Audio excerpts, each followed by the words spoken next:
toutes et à tous et bienvenue dans l'émission 100% Paris Turf. Une très belle réunion sur les forums de Paris-Longchamp nous attend dimanche, cette veille du 1er mai, avec 10 courses au programme. Et oui, 10 courses au programme.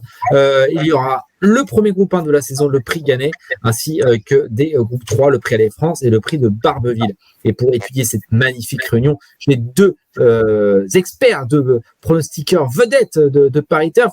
Haut à gauche, Mario Putrino. Bonjour Mario. Bonjour François, bonjour à vous tous et salut Hubert. Et bien salut Mario, salut à tous. Hubert Debrine, qu'on ne présente plus dans l'émission 100% Paris Turf. On le présente quand même. Bonjour Hubert. Salut François, salut à tous. Allez, on va attaquer tout de suite. On va attaquer gentiment avec le prix de Trévise. C'est un maiden pour des femelles de 3 ans. Est-ce que, Hubert, tu as quelques convictions dans cette épreuve? Des convictions, non, mais je pense qu'en bois, le numéro 1 a une première chance à défendre. Elle a bien couru pour sa rentrée, elle s'est classée 4e. Elle devrait avoir accusé des progrès sur cette sortie. Elle a certainement la pointure d'un lot comme celui-ci. Et je vais lui opposer le 4, Piscopia, qui elle aussi est accréditée de premier pas encourageant, puisqu'elle s'est classée 2e. Donc le 1 et le 4 me concernant. Et toi Mario? Écoute Hubert, c'est une course où il va évidemment y avoir quelques révélations. Elles sont jeunes, elles sont perfectibles, je suis d'accord avec toi. J'ai retenu néanmoins le 6 Bubble Signe en tête, une pouliche que j'ai retenue de par ses bons débuts. J'ai rencontré Michael Delzang à Longchamp dernièrement et il m'a confié que sa pouliche devrait répéter. Donc je la vois bien gagner parce qu'elle n'a pas eu un parcours sur mesure en dernier lieu dans le prix de Chaillot. Donc bon, c'est une rate en puissance parmi d'autres. Et puis effectivement le 4 Piscopia qui a également laissé naître des espoirs. C'était bien l'autre jour dans un lot qui tenait la route. Donc le 6 et le 4 pour moi. Prix de Saint-James, le bonbon pour les mâles de 3 ans. Megan également. Oui. Mario. Ouais, effectivement. Bon, écoutez, là, je vais retenir le 3, Barbaté, et le 5, Trek of Time. Le 3, c'est Barbaté, c'est un poulain entraîné par Carlos Lafon Parias qui a bien débuté, attentiste, un peu près de vitesse, peut-être pas très à l'aise dans un terrain pénible, et puis plus il avançait vers le poteau et plus il regagnait du terrain sur les premiers, donc il a fini 3e en débutant, je trouve que c'est encourageant. Et puis le 5, Crack of Time, également 2e en débutant, un poulain entraîné par Francis-Henri Graffard, qui nous a également crédité d'une belle ligne droite en débutant. Donc voilà, deux poulains qui m'ont tapé dans l'œil, mais je n'ai pas l'impression qu'il y ait un épouvantail dans cette course, Hubert. Hubert. Non, j'ai les mêmes que toi, Mario, pour les mêmes raisons. Ah bah ça me rassure. Ouais, ça peut être dangereux. Donc 3 et 5, pareil que Mario. Allez, pour les mêmes raisons, on passe à la suivante. On passe à la 3e, c'est le prix de l'Avre. C'est une listed pour 2400 mètres.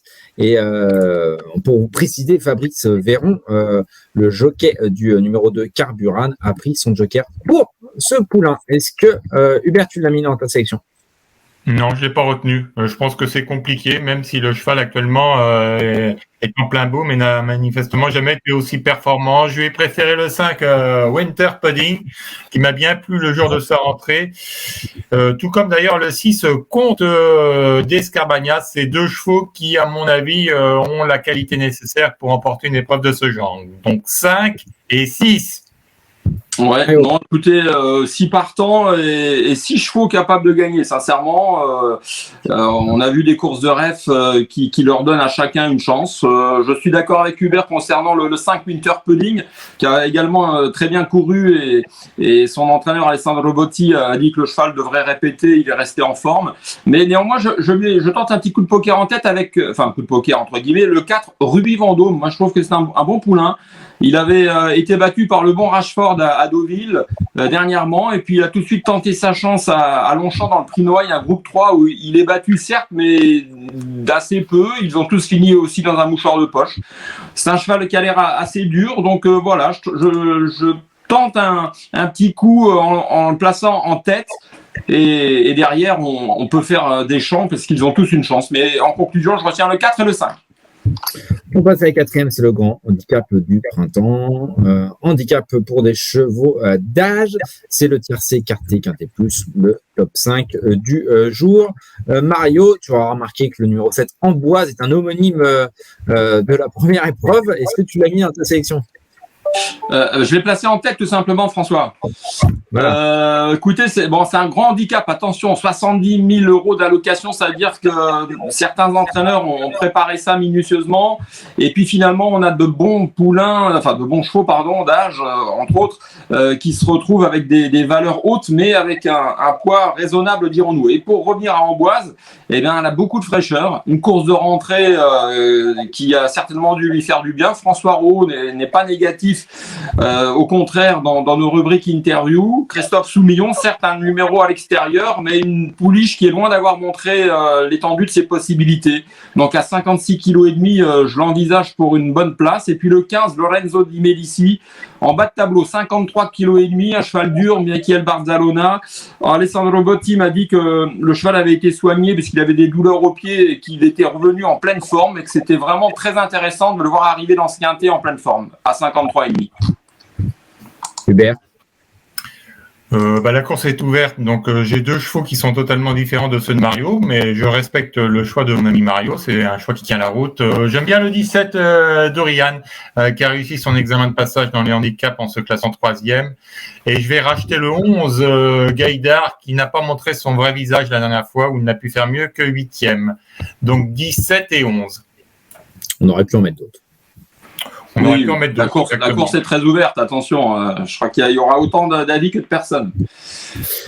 Voilà. On passe au temps fort de cette réunion, le prix Gannet, le premier groupe 1 de la saison en France, avec le retour, entre autres, de Vadeni, deuxième du Qatar Prix de l'Arc de Triomphe, vainqueur du prix du Jockey Club. Est-ce que vous l'avez mis en tête, tout simplement, Hubert? Non, parce que je trouve que les pensionnaires de Jean-Claude Rouget, je les ai trouvés plus en forme à une époque. Vadeni, on est obligé de le retenir, mais je l'ai pas mis en tête, je l'ai mis en deuxième. Et je lui ai préféré le 3 Sim Camille, qui a couru de première pour sa rentrée. C'était dans le prix d'Harcourt et je le crois capable de confirmer, même si avant le coup, Vadeni est en théorie supérieur au pensionnaire de Stéphane Vattel.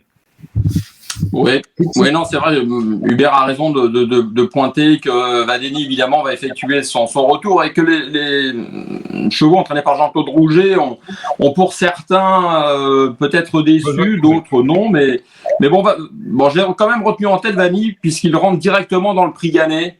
Donc voilà, je pense qu'il doit être prêt comme Jean-Claude Rouget nous l'a confirmé dans sa rubrique dans Paris Turf. Donc intrinsèquement parlant, c'est tout de même un drôle de poulain. Et là, on a hâte de le voir en 2023 pour savoir s'il est toujours aussi talentueux. Et puis derrière, écoutez, j'ai retenu le cheval de Michael Stout, le numéro 4, Baybridge, lauréat de groupe 1. On arrive à Longchamp directement dans un groupe 1 pour sa rentrée. Ce sont des chevaux durs. Il a des titres, donc je le retiens assez haut. Donc As et 4 en définitive. On passe à la 6e épreuve, c'est le prix Allez France, c'est un groupe 3 pour des femelles de 4 ans et plus, avec le retour à la compétition de la Parisienne, 3e du prix Vermeil, 2e du prix de Diane. Mario. Écoutez François, là, vous venez d'afficher son curriculum vitae.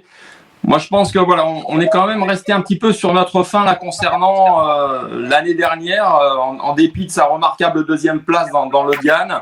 On s'attendait un petit peu mieux en fin de saison. Ça n'a pas forcément été le cas, mais je crois que c'est vraiment une pouliche de grande qualité. Et j'ai vraiment l'impression qu'elle va gagner d'entrée de jeu. Les chevaux de l'écurie Lerner sont bien, on l'a vu. Donc, j'hésite pas à la placer en tête. Et puis l'As Beikira également qui a sa place sur le podium. Donc 3 et As. Hubert. Alors je suis d'accord avec Mario pour le 3, la Parisienne. C'est la meilleure chance en théorie de l'épreuve. Et puis elle court bien sur la fraîcheur. Tout comme d'ailleurs le 7 Marquise de Sévigné qui avait gagné je crois l'an dernier pour sa reprise de contact à un niveau moindre. Mais elle a montré par la suite qu'elle était capable de belles choses dans les classiques. Donc, d'entrée de jeu, je m'attends à une belle performance de cette pensionnaire d'André Fabre. 3 et 7. On passe à la 7e épreuve, le prix de la Mette. Là, c'est un handicap pour des femelles de 3 ans. Elles ne sont que 9 au départ, Hubert. Oui, effectivement. Une épreuve réservée au seul pouliche, donc avec en tête le 3, Sublime Attraction, qui me semble proche de sa course. Et je vais lui opposer le 7, Kenza Béré. Pour la spéculation, c'était pas mal la dernière fois. Elle a terminé plaisamment, un peu en retrait, mais l'action était assez significative, donc elle a certainement progressé. Elle peut monter sur le podium. Donc 3 et 7. Et toi, Mario? Écoute Hubert, ouais, c'est vrai que c'est une course où on a du mal à détacher rapidement une candidature, même si le 3 Sublime Attraction est également ma favorite. C'était bien, deuxième l'autre jour d'un handicap similaire, on attend une confirmation, donc c'est a priori la base de jeu. Et moi j'ai intercalé entre tes deux chevaux Hubert, Zelina, qui avait fini 4e de la course de rêve du 3 avril. Donc voilà, on reprend les mêmes puisque sur ce qu'on a vu jusqu'à présent, on a du mal à faire des lignes. Donc on fait confiance à la forme. Donc 3 et 2 en ce qui me concerne, et c'est vrai qu'il faut ajouter Kenza Béré, c'était pas si nul l'autre jour.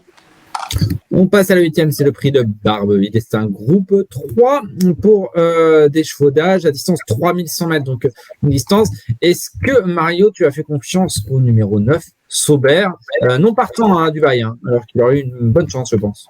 Oui, c'est vrai. Bah, c'est un bon cheval, mais la course est tout de même relativement ouverte. Et moi, j'ai toujours adoré Bubble Gift. C'est la raison pour laquelle je l'ai placé en tête. Donc voilà, je l'ai préféré à Saubert, qui est évidemment un bon cheval, mais chacun voit midi à sa porte. Bubble Gift, bon, c'est un cheval qui est resté à l'entraînement. C'est un cheval qui va être dirigé sur les longues distances. Le programme réservé aux stayers m'a confié Michael Delzang à Longchamp jeudi. Bubble Gift a suffisamment de travail pour bien faire. Bon, il n'est pas à 100%, mais sur 3000 mètres, ce sera à mon avis et logiquement plus facile que lorsqu'il courait sur des 2004 groupe 1, style Grand Prix de Chantilly, Grand Prix de Saint-Cloud, etc.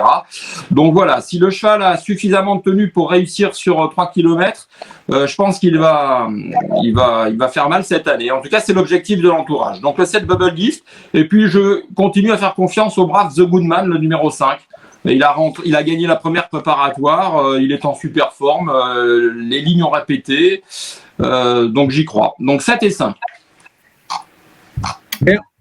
Non, j'aime bien le 2, Tashkan, un cheval titré. Je crois qu'il avait fait l'arrivée du Gladiateur l'an dernier. Donc, c'est un cheval qui a la qualité nécessaire pour emporter une telle épreuve. En plus, sa rentrée a été encourageante.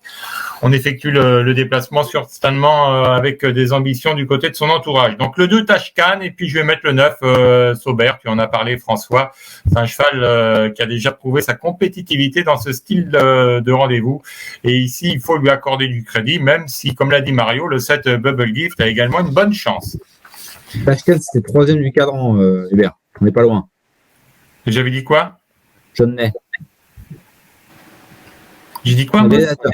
Gladiateur. Oui, c'est pareil. Ouais, non. Bon, c'est pareil, c'est un groupe. Oh, c'est pas grave, de toute façon. On prend les mêmes, on recommence. Exactement. On passe. Bah, tiens, regarde. Le prix de la vieille tour. Est-ce que c'est. T'en fais une belle vieille tour, toi. Belle transition. Hubert, tes deux préférés dans ce handicap très ouvert. Je vais tenter la spéculation dans ce prix de la vieille tour avec le 17 Djanga. C'était pas mal la dernière fois et je crois qu'elle a déjà bien couru à Saint-Cloud. Donc, c'est une époque qui se prête à la spéculation parce que c'est très ouvert. Donc, je vais tenter ça en tête, le 17 Djanga. Et je vais lui opposer le numéro 6 Valentino qui, bien qu'il effectue ici une rentrée, a déjà prouvé qu'il était compétitif dans les handicaps de ce genre. Donc, 17 et 6. Les grands esprits se rencontrent, Hubert. Bien vu, le 17 Djanga, je suis d'accord avec toi. Tout en bas, 50, c'était pas mal l'autre jour et il retrouve surtout le gazon. Et elle retrouve le gazon avec un poids qui est favorable. Elle va recevoir du poids de tout le monde sauf de Concerto. Mais voilà, Gérald Mossé, corde 8, retour gazon bien engagé. Donc ça sent très bon. Et puis attention à Cogolin là, parce que il est rentré de justesse dans ce handicap réservé à des chevaux de valeur égale ou inférieure à 30. Donc Cogolin, c'est très bien. S'il répète ce qu'il a montré de mieux, il devrait très bien courir. Donc attention. Donc 17 et As. On passe à la 10e et dernière épreuve du programme handicap, c'est la seconde épreuve. Mario. Indéchiffrable, je fais confiance au numéro 9, Bellevue. Voilà, c'est un chic cheval, 8 ans, il est relativement régulier, il attend, il vient finir. Bon, le lot est assez modeste dans son ensemble, ce sont des chevaux de valeur 26 à 15, hein, voilà, il en faut pour tout le monde. Mais Bellevue peut répéter. Et puis le numéro 5, Siegfried, qui je l'espère va faire aussi bien sur le gazon. En tout cas, Benjamin Marie a une bonne main. J'aime bien ce jockey là qui se débrouille bien. Et la forme de Siegfried a été vue en dernier lieu. On a été surpris, mais j'espère qu'il va poursuivre. Donc une course vraiment très ouverte dans laquelle je retiens le 9 et le 5. Super. Allez, le 11, Grace of Cliffs, qui m'a bien plu pour sa rentrée. Ouais, c'est classé 2e.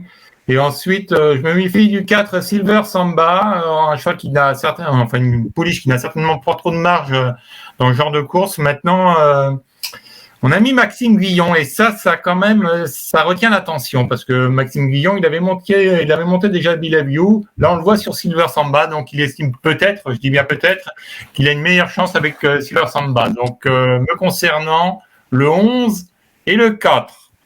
Merci messieurs, vous étiez très complets. On passe à votre coup sûr de la réunion, votre penalty sans gardien. J'ai plus de mots pour ça. Hubert. Allez, Mario, tu m'en veux pas, mais dans la 9e, je vais mettre le 17 Djanga.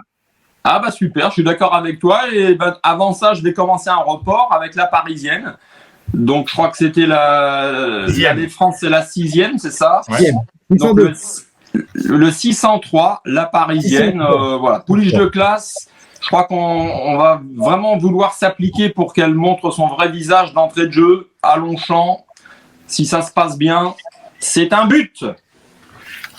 C'est tout ce qu'on souhaite à nos téléspectateurs. Merci beaucoup, messieurs. Merci à Corentin qui était à la régie.